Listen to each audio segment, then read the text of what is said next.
여러분들이 이제 본격적으로 설명을 드려야 되는 공수2 보도록 합시다.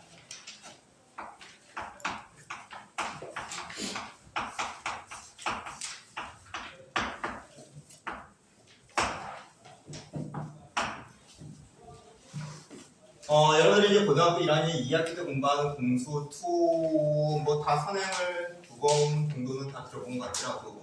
한 번 내지는 2번 정도 다 들어봤는데 대충 어떤 내용이 나오는지 알고 있을 건데 총 3개의 대상으로 구성되어 있죠. 첫 번째는 도형의 방정식,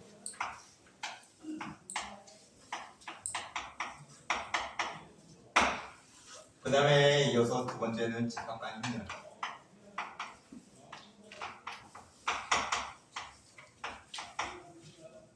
직각간 힘열, 직각간 명제,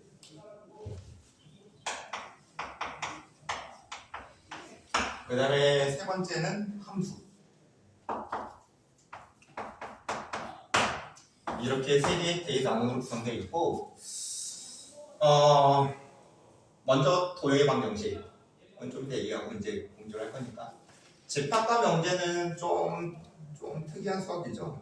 공부해봐서 느낌 알 건데 집합과 명제 좀 특이한 수학이고 그 다음에 마지막으로 이제 나오는 이 함수라고 하는 게 되게 중요하다는 거.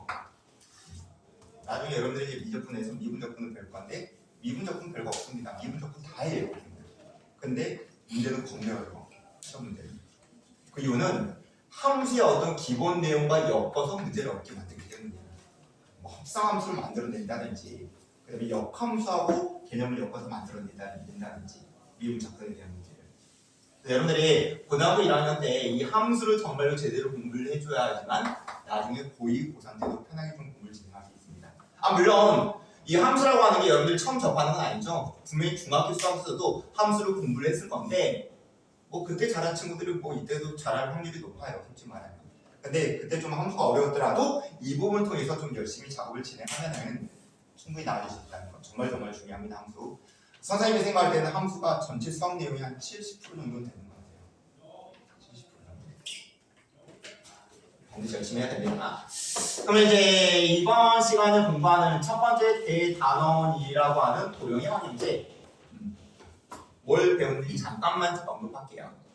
기본적으로 도형이라고 하는 거를 공부하는 수학 분야를 우리는 기하라고 합니다. 그래서 여러분들이 중학교 수학에서 뭐 원을 공부한다든지 뭐 직선, 성분을 공부한다든지 딱 도형 하나를 놓고 그 도형에서 공부하는 다양한 성질이나 공식을 이용해서 그 도형에 관련된 문제를 풀어내죠. 기하. 그걸 우리는 기하라고 해요. 그러면 고놈과 비교했을 때 이 도형의 방정식의 목표는 뭐냐? 도형이라고 하는 걸 단순하게 도형 하나만 갖고 문제를 풀어내는 게 아니라 그 도형을 좌표 평면 위에 나타내는 거죠. 그래서 이제 그 좌표 평면 위에 표현되어 있는 그 도형을 나타내는 식, 그 다음에 좌표 평면에서의 다양한 공식들을 조합해서 실제로 단순 기하학으로는 좀 풀어내기 어려운 문제들, 내지는 단순 기하학으로는 좀 풀기 거의 불가능한 문제, 그런 문제들마저도 이런 방금 전에 내가 언급했던 도형을 좌표 평면 위에 둠으로써 해결해내는 게 바로 이 부분의 공부의 목표야. 그래서 이 부분을 얘기해서 우리는 기하인데 당연히 도형의 내용이기 때문에 기하죠. 근데 정확하게 말하면 해석 기하라고 합니다.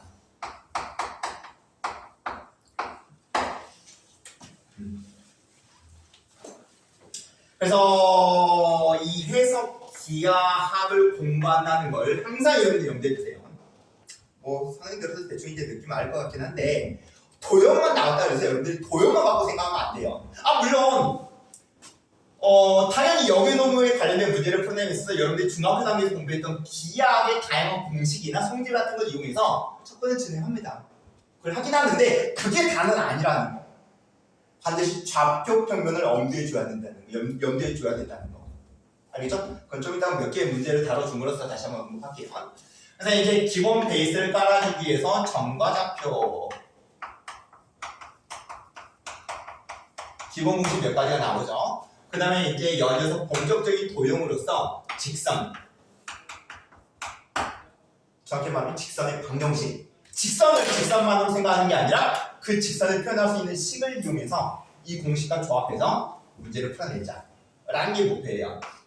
그 다음에 세 번째가 원의 방정식.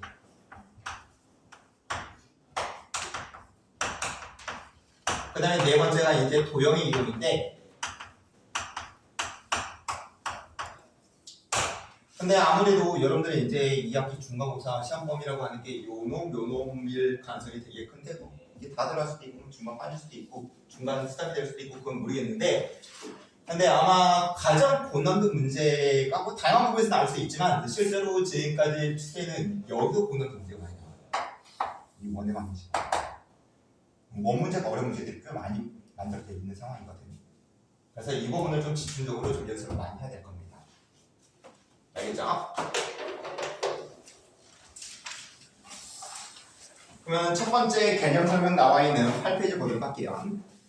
맨 처음에 두 점 사이의 거리 공식 언급되어 있고 뭐 따로 설명 안 할게요. 이거 모르는 친구도 없을 것 같고, 그 다음에 이어서 두 점을 연결하는 성분의 내분점 공식에 대해서 언급이 나왔는데, 이것도 뭐 여러분들이 다 기억하고 있을 거기 때문에 따로 언급하진 않을게요. 그 다음에 무게중심은 좀 이따가 이제 관련된 문제 풀 때 좀 설명을 진행할 거고, 먼저 두 점 사이의 거리 공식하고 내분점에 관련된 문제로서 몇 개의 문제를 좀 다뤄보도록 할게요. 먼저 10페이지 20번 문제 봅시다. 어려운 문제는 아닌데,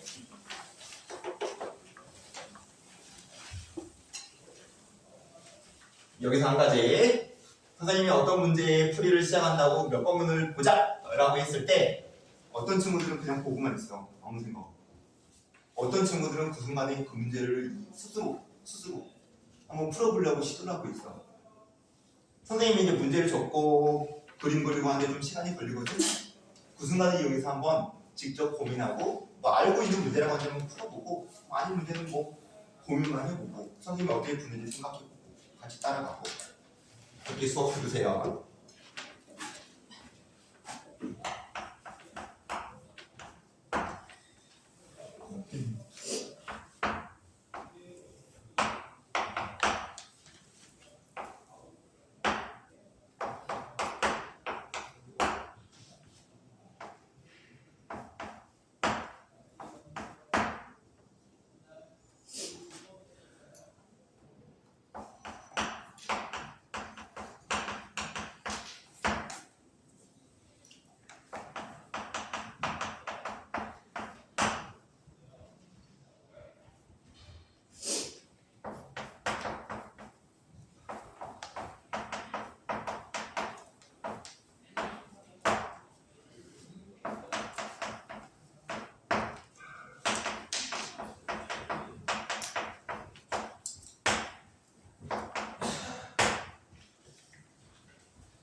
간단하게 한번 정리를 해보자.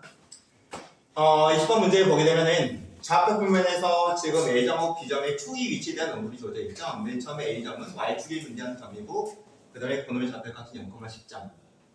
그 다음에 이제 이 점이 움직이는 동점이에요. 아래쪽 방향으로 매초 3의 속도로 움직이고 있다. 그 다음에 이어서 B점은 원점에 위치해 있고, 그 다음에 오른쪽 방향으로 매초 4의 속도로 움직이고 있다. 그 다음에 A점과 B점이 동시에 땅 하고 출발해요. 동시에 출발 동그라미 쳐주세요. 이거 좀 어려운 문제 만들 수 있습니다. 아무튼 그건 좀 이따 얘기하고, 그러면 이제 A점과 B점의 위치가 변함에 따라서 다양한 어떤 거리 값들이 나올 건데, 그 거리의 최소값을 구해내라는 문제입니다. 그럼 기본적으로 일단 문제풀이의 큰 방향은 최대값 최소값 문제예요. 큰 방향성은. 그 다음에 이제 그 문제를 풀어내에 있어서 기본적인 접근의 요령은 중학교 단계 수학에서부터 뭐의 최소값을 구해라, 뭐의 최대값을 구해라 라고 했을 때 그 뭐의 계산식을 만들자. 그러면 AB 성분의 길이를 구해내면 되는 거니까.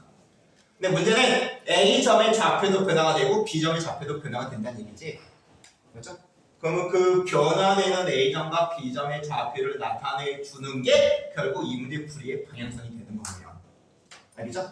그러면 있어서 이제 어려운 문제는 아니까 다 알고 있을 것 같긴 한데, 여러분들이 뭘 잡아야 되냐? 기초.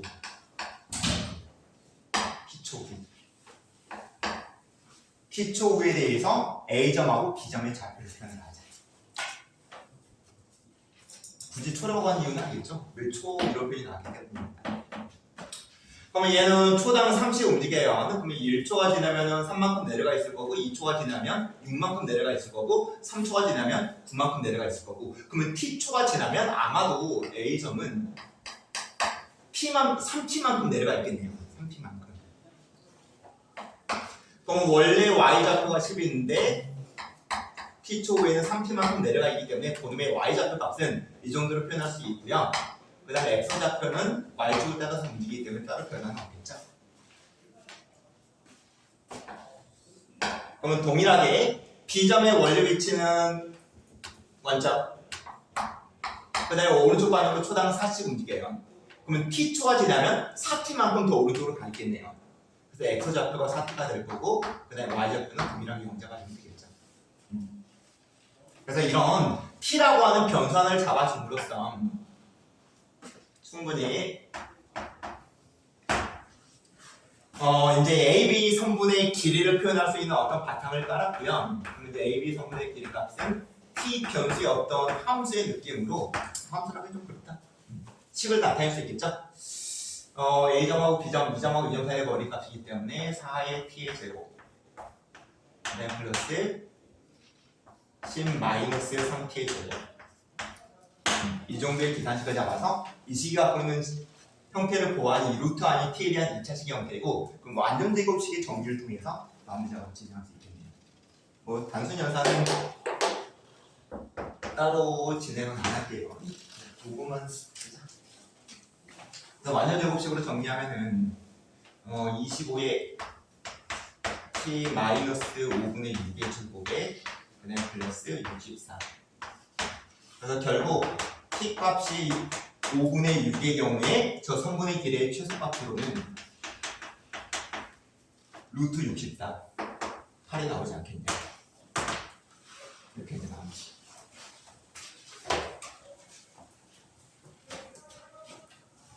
그럼 여기서 이제 선생님이 아까 맨 처음에 언급하면서 동시에 땅하고 출발한다 라고 했는데 근데 이게 좀 문제가 어려워지면 동시 출발이 아니야.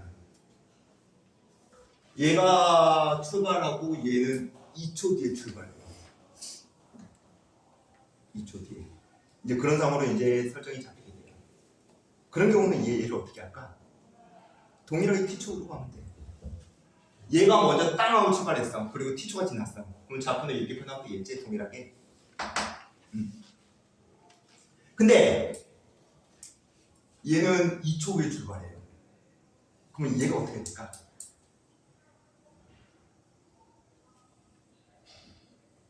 에 T-2가 되겠지. 왜냐면 얘가 출발한 다음에 얘가 2초에 출발하기 때문에 만약에 얘가 4초가 지났으면 얘는 2초만 지난 거거든요. 맞습니까? 그래서 이제 그 차이를 보정해주기 위해서 T-2라는 표현으로서 이를 나타내는 겁니다. 그 정도. 나는 문제 남을 그때 없어서 살펴볼게요. 그러면 이제 이 문제에 엮어서 시단계 문제 좀 잠깐 볼게요. 71번 문제. 거의 비슷한 문제인데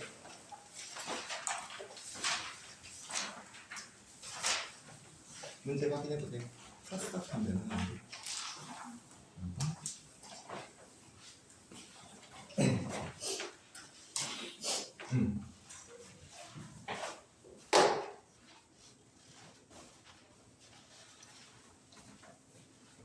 어때? 딱 보니까 바로 프리어팅이 잡히든 바로 잡히든 것 같아. 오케이.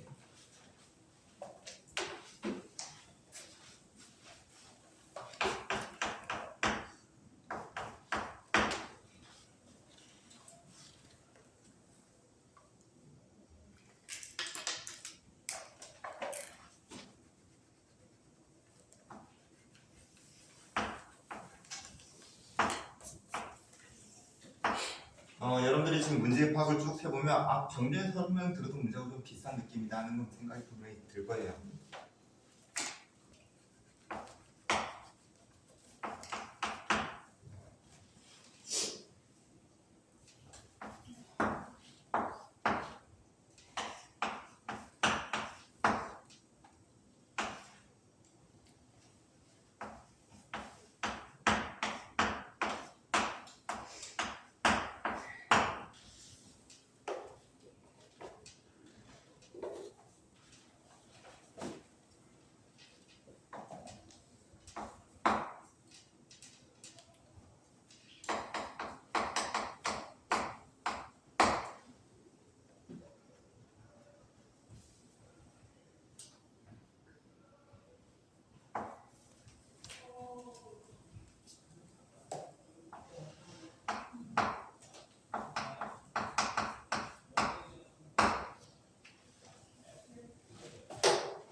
계산 공부가 나오는데 약간 좀 산수가 귀찮은 상황인 건데 그럼 프리과정 스탑하고 같이 한번 자기가 생각한 거하고 선생님의 설명을 한번 비교해 보세요. 먼저 기본적인 설정은 직각 이름의 삼각형이 도형이 언급되어 있네요. 세변의 길이가 정확하게 주어져 있고 직각 조건 잡혀 있고요. 그 다음에 이제 전원과 비슷하게 A점을 출발해서 이쪽 방향으로 시속 루트 2의 속력으로 움직이는 점이 있다 내지는 사람이 있다. 그 다음에 C점을 출발해서 B쪽 방향으로 시속 2의 속력으로 움직이고 있는 점이 있다. 그러면 이 점들이 이렇게 쫙쫙 움직이면서 이렇게 갈 건데 분명히 거리값이 변화될 겁니다. 거리값이. 그 거리의 최소값을 구해내라는 문제예요.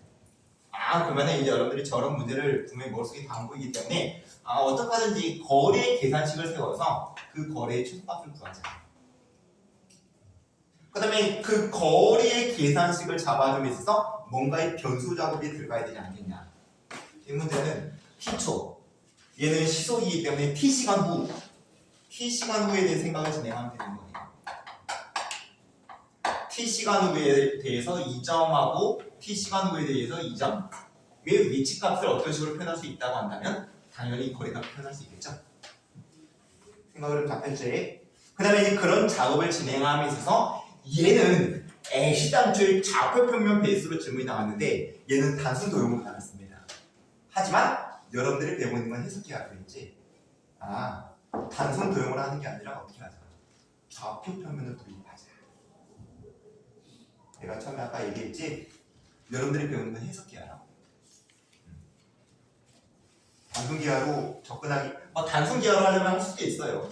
코사인 법칙 쓰고 막 하면 되는데 상관함수 이용하면 풀어낼 수 있는데 근데 지금 여러분들이 배우는 게 해석 기하입니다. 그래서 좌표평면의 도입을 통해서 진행할게요. 그러면 좌표평면 당연히 그 누구나 x축은 이걸로 잡겠다. 나는 x축을 이렇게 잡겠다. 그래서 답은 나와. 단지 연산이 결정하겠지. 그다음에 y축은 이렇게 잡은 친구가 있을 거고 이렇게 잡은 친구가 있을 거고 이렇게 잡은 친구가 있을 건데 세 가지 경우 전부 다 동일한 느낌의 어떤 연산식이에요. 그래서 어떻게 잡아도 상관없습니다. 그래서 선생님은 이렇게 잡을게요. 좌우 대칭에 대해서 조금 더 연산이 간단해지지 않을까. 어떻게 해도 답은 나와요.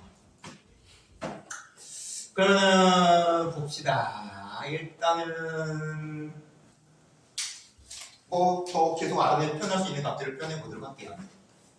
4고 분명히 직각 이등변 삼각형에서 이렇게 수직으로 올라갔기 때문에 이등분이 될 거고 얘의 길이 2, 즉 2점의 좌표는 마이너스 2가 될 거고 그 다음에 2점의 좌표는 2가 만들어지겠네요.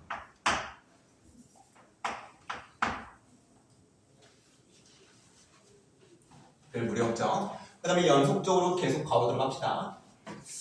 그러면 이게 또 직각 이등변 삼각형이고 그 다음에 요 길이가 2란 말이야. 그러면 이 루트에 45도